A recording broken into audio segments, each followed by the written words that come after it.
In Imperial China, the emperor was not simply a ruler.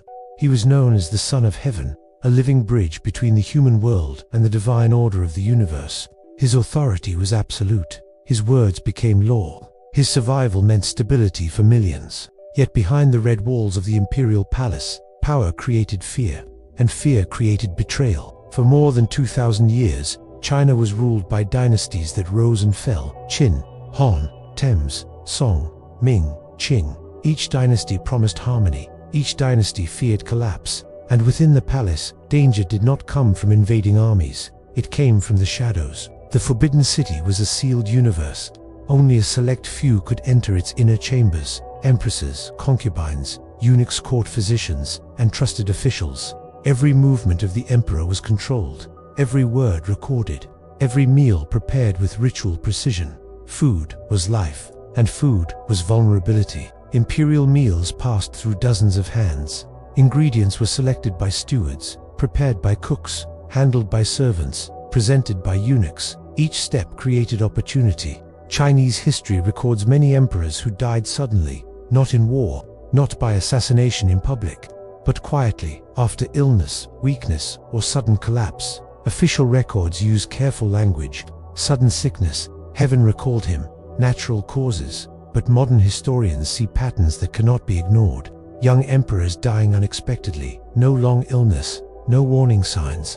Immediate succession by rivals or favored heirs. In a system built on absolute authority, accusing poison was dangerous. To accuse poison meant accusing the court itself. It meant instability. It meant chaos. So silence became policy. Inside the palace, power was not always visible. Eunuchs controlled access to the emperor. Concubines competed to secure the future of their sons. Court factions formed alliances in secret. One poisoned cup could remove an emperor without bloodshed, without rebellion, without witnesses. Ancient Chinese medicine was advanced. Thousands of herbs were catalogued. Some healed, others killed silently. Poisons could be mixed into wine, tea, or soup. They mimicked natural illness: fever, stomach pain, weakness, sudden death. In an era without chemical analysis, poison left no trace. Court physicians often arrived too late. And even if suspicion arose, no one dared to accuse the powerful.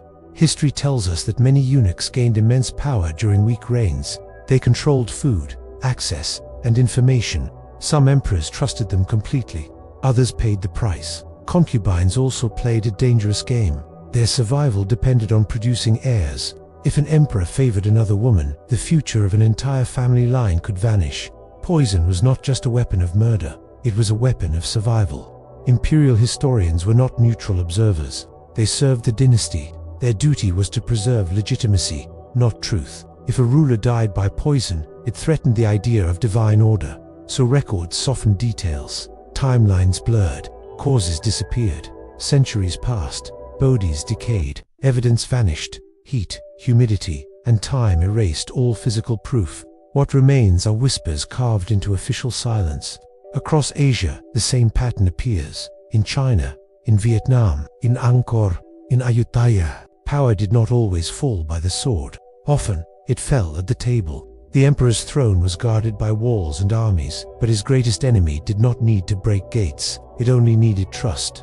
In Imperial China, poison was invisible, silent, efficient, and history chose not to remember its victims. The dragon throne still stands in stone and memory, but behind its glory lies a warning that absolute power creates absolute danger, because sometimes the most dangerous weapon is a shared meal.